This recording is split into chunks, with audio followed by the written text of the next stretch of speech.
오늘 본 의원은 수지구 동천동 899번지와 900번지 일원의 동천 유타워 공동집배송센터 지정 취소 문제와 이로 인해 수 분양자와 입주 기업의 천문학적 피해가 예상되는 바 용인시의 해결 방안에 대한 촉구를 하고자 합니다.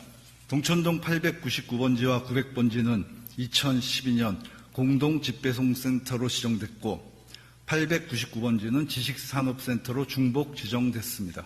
그러나 실제 입주업체가 공동집배송센터 기준에 충족하지 못하며 문제가 발생했습니다.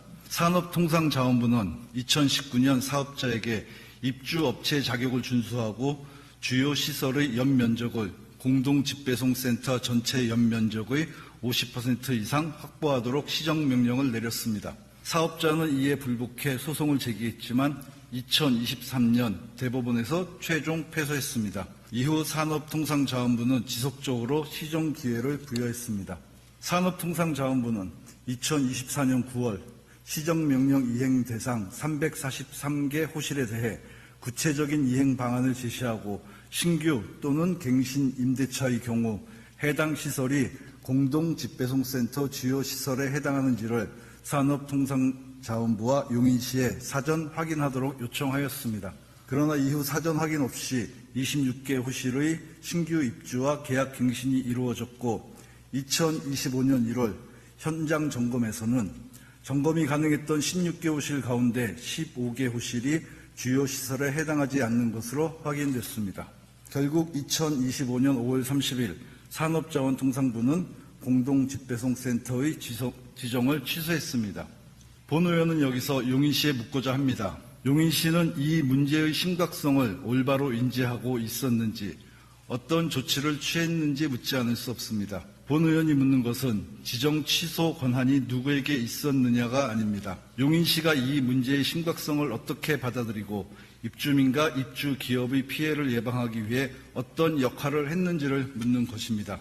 무엇보다 또 다른 기업 또는 용인 시민들이 현재 상황을 충분히 알지 못한 채 새롭게 매매나 임대차 계약의 체결이 이루어진다면 새로운 피해가 이어지게 될 것입니다. 본 의원은 용인시에 세 가지를 촉구합니다. 첫째, 동천 유타워 수분양자와 입주 기업에 대한 실태 조사를 실시해야 합니다. 소유자와 임차인 현황, 입주 기업과 업종, 신규 갱신 계약 현황을 파악하고 지정 취소로 인해 발생할 수 있는 법적 행정적 문제와 예상되는 피해 상황을 면밀히 분석해야 합니다. 둘째, 도시계획시설 변경과 건축물 용도 현실화를 포함하여 수분양자와 입주 기업의 피해를 최소화할 수 있는 실현 가능한 해결 방안을 마련해야 합니다. 셋째, 추가적인 피해를 방지하기 위한 정확한 정보 공개와 안내 체계를 마련해야 합니다. 현재의 법적 행정적 상황을 충분히 알지 못한 시민이나 기업이 새로운 매매 또는 임대차 계약을 체결해 또 다른 피해가 발생하는 일이 없도록 현재 상황과 향후 가능한 행정 절차를 명확하게 안내해야 합니다. 시민의 저작권과 기업의 생업을 보호하기 위해 용인시는 해결책을 찾고 제시해야 합니다.